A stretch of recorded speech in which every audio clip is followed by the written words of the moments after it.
This is a picture of my family and their guests. I can't use the cursor on this thing, but on the far right is John Murphy. He was a well-dressed man. This is my great-grandmother, Laura Josephine Hugh. And in the middle is his niece, dear niece, his sister. And her name was Margaret McClain. And she was repeated to be the belle of ball in Charleston Country Club. Pretty girl. And we think that that was a celebration of something that she had done since she's seated in the center of the table. But I came across this picture in the Charleston Museum one day and said, I asked the lady, it was on the book, on the front of a book in that they had. And I asked the lady there, do you know the name? I knew it was my family. Do you know the names of the people in this picture? She said, no, we don't have any idea. It was a photo archivist I was talking to.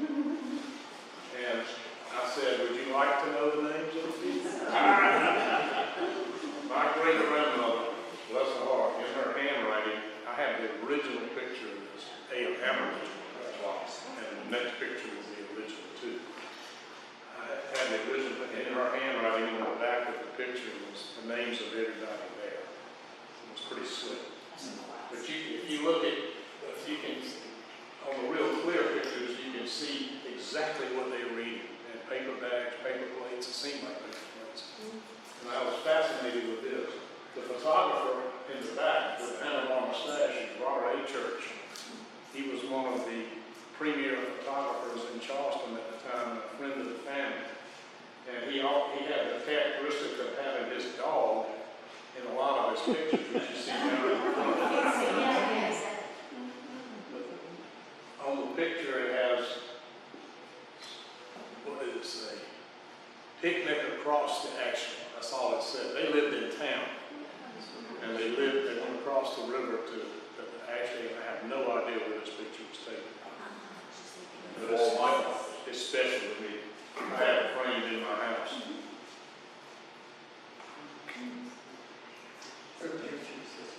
This is a picture taken the same day, bicycles and everything.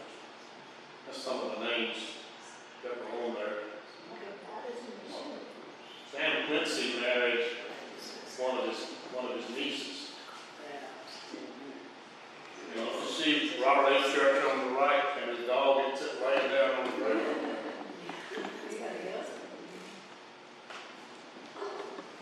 Murphy was quite well known in Charleston. He was the city alderman, he was city council, and a member of the Hibernian Society, the Charleston Country Club, and the Charleston Yacht Club, and many other things. He raced sailboats in the harbor, and this boat was named after his young daughter, Vivian. And I think he raced this particular boat. Look at the big wood rudder on the back. Wow. And I have no idea who that is on the sailboat. You can see the Vivian on what do you call it, a catboat? I don't know what it is. I'm not a sailboat man. Reggie, or you and I would call it it's a gaffer. It's a capo with a gaffer. Well, I don't know because I never like to put my life at the mercy of the winds. But I'm sure this is in Charleston Small. This is the coolest picture I've got of John D. Murphy. This is there's a steam launch called Undine or Undine. That's him in the bow at the helm. This was the way he got back and forth to Dewees Island from Charleston. And he also used this boat to go up to Spring Hill Plantation. He managed the crops up at Spring Hill Plantation, which were greens and rice. Had rice fields up there. I think the variety was Carolina Gold rice. In the disposition of his estate, they list, I have the microfilm records of the whole estate. It lists how many bushels of rice he had. So it's going to be a tragedy you hear what's happening here.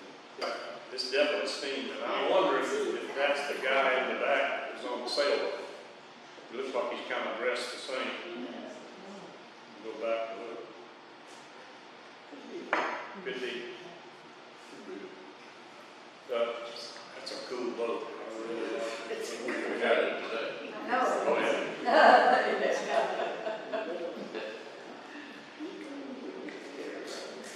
Named Undine. Undine or Undine was a mythological water spirit or myth. Traditional mythology, Undines are born without a soul.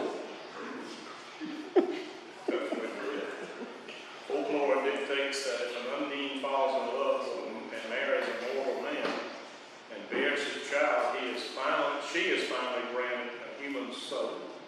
This is mythology. However, if the